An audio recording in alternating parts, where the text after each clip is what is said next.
what can be done to prevent negative advertising or campaigning. I think it's safe to say that I would agree that negative campaigning is particularly unpleasant, particularly when you're on the receiving end of claims that perhaps you're in favor of having pedophiles be school bus drivers, or that you've changed the law in an effort to make that more possible, when in fact the exact opposite is true. Or perhaps when you've been challenged on things where the truth has been, let's say, stretched remarkably, almost to the breaking point, where claims are made that you want to fire every public school teacher in the entire state, and you want to lay off policemen and firemen and those folks who provide our basic services.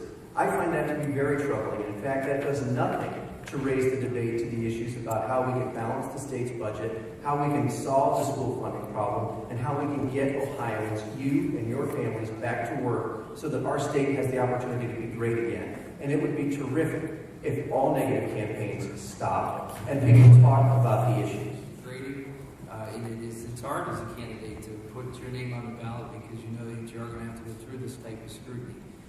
In my particular election, it was disappointing for me to see my own caucus, without my permission, use a rap to pick my opponent. Now, I want to be clear, he's not much better because he put my face on a body holding money and says I don't pay my taxes. So I guess they kind of even each other out. But the short of it is, the Elections Commission will straighten that out.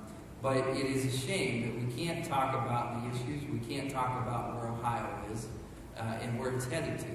That's what I want to talk about. I want to talk about how we got where we're at and how we're going to get out of here to make it better so that I know my kids can stay here for a long time, can live here, and my grandkids can live here. That's what I'm concerned about, and I think negative advertising shouldn't play a role in our elections process, but unfortunately it does.